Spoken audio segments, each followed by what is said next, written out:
Mistake number one is not refrigerating or freezing in between the steps.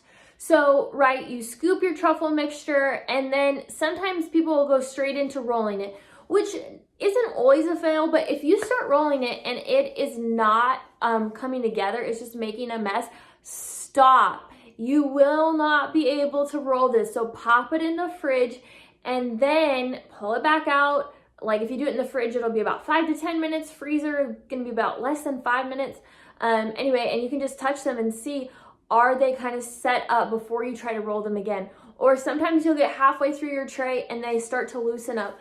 Pop them in the fridge, roll them again. Sometimes you have to go back in the fridge multiple times. So don't be afraid to do that. That is what's gonna give you those really nice, neat, tight truffle balls.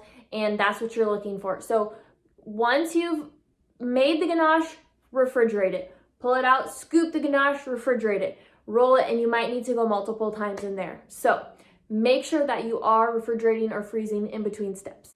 Mistake number two is to not get them perfectly round. So sometimes you might just scoop them out and say like, oh, they're pretty good, like they're flat, or like there's some chunks sticking out, and you might try to roll it a little bit, but just kind of go with it. This is definitely a mistake. When you do that, they just get clumpier and chunkier as time goes on because they're starting out kind of chunky, and then when you dip them in the chocolate, it's going to make them look even chunkier and misshapen. So you've got to get that perfect center in order to get a nice truffle at the end.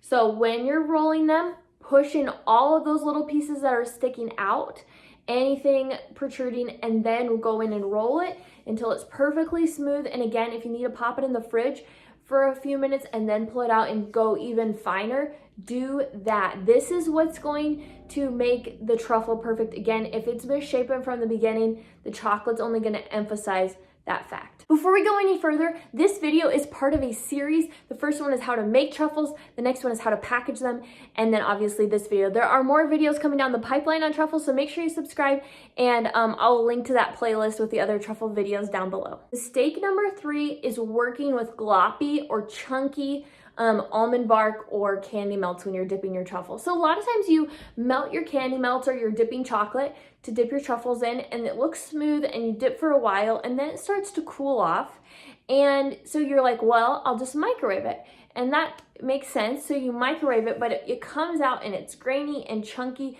and then some people just go and say like, well, I guess I'll just keep dipping. And you guys, these truffles are not what we're going for. This is definitely a mistake. So here's what you need to do. After you microwave it, or any point in the process, if it's looking like this, you're gonna add a teaspoon of vegetable or canola oil to the mix. You wanna be careful not to add too much oil though, as it can start to change the texture and then it's not gonna set up as nicely. You can also use coconut oil if you want to here, but any of those will work to help smooth that mixture out, and you'd wanna use melted coconut oil, by the way, if you're doing that, to smooth this mixture out so you can go back into dipping, and you don't need to chuck it. Again, that's another thing. Some people just look at this and say, it's ruined, get rid of it. No, add that, and then you're gonna kind of stir it quickly to get it to smooth out and come together, and like it's almost like you're re-emulsifying it in a way.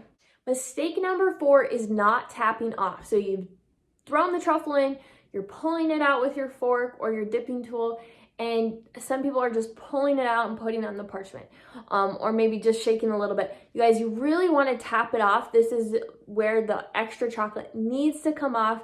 It's the simplest way to do this, the cleanest finished product. You're just going to sit on the side of that container, tap, tap, tap, tap, tap, tap, and then sometimes you can give a gentle scrape. You don't want to scrape too much because then sometimes you're like ripping part of the like center off. You'll get into a groove as you're doing this, but be careful that you're not pulling or just dipping and going with it.